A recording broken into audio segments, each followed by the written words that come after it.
We were talking about income inequality. They're pretty good at identifying issues and problems, and I always try to focus it back on, well, let's come up with some solutions and throw them out I there. don't know that there is a solution. I really don't. I don't know. I don't think universal basic income is the answer. I would never be for the government giving money to people to do nothing.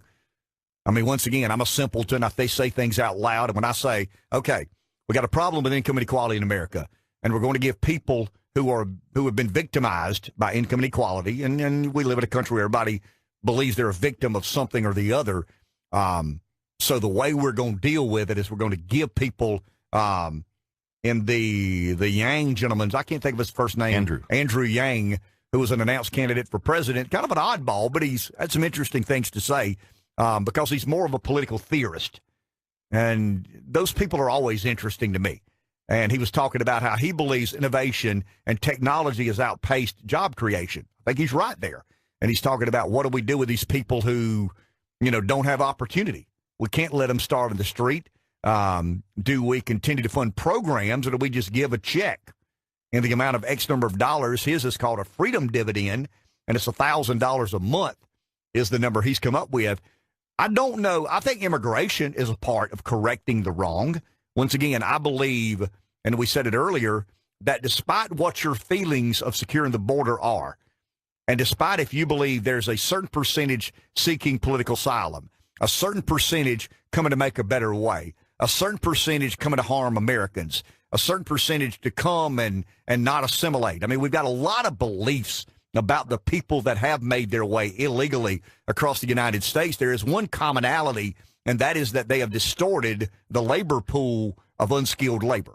There is no question about that. And if you're unskilled labor, then obviously you've got a tough lift if automation and technology has outpaced job creation, and these folks who have been allowed to come into our country illegally will work for little or nothing. I mean, that's kind of the perfect storm. So I think that has largely contributed to what Jamie Dimon is talking about, these two Americas. And he's basically talking about corporate America and the working class. Corporate America has scored very well in the last 25 or 30 years, including a bailout. So let's not forget that. I mean, corporate America was on the ropes in 2008, and the federal government came to its assistance. I get why they did that. That would have been a real tough vote to take, especially if you see the world and capitalism the way I do. But I understand why you could argue it was necessary. But I think what has happened, Rev, and it goes back to what I believe is the political ideology of globalism. And I think it is that politicians in America, elite entities and elite individuals in America put the interest of corporations ahead of the interest of workers. And all I'll say is this.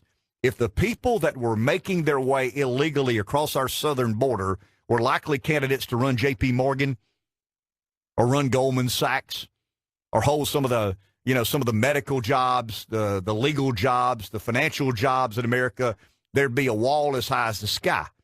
But I said yesterday, and I'll say it again, and I'll stick to this comment until somebody proves me otherwise, the system is rigged against average citizens.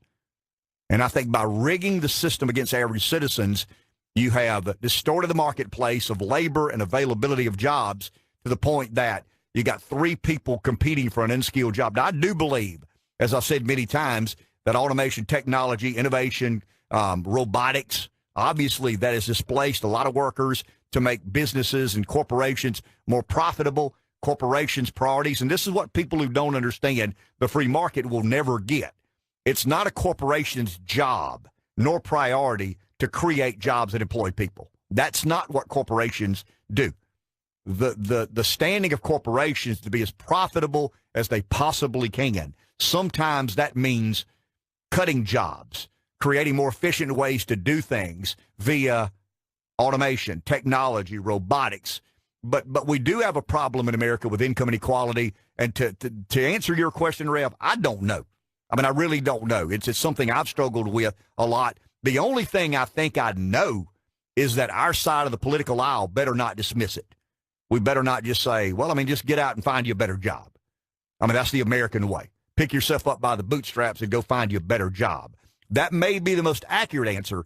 It's not going to be the most politically appropriate answer. And if the Republicans believe they can just sell that to the masses, they'll learn a hard lesson in the next election, because income inequality is America. Equality of opportunity is a problem in America. And I think Republicans have to be aggressively pursuing policies and rationales that will address.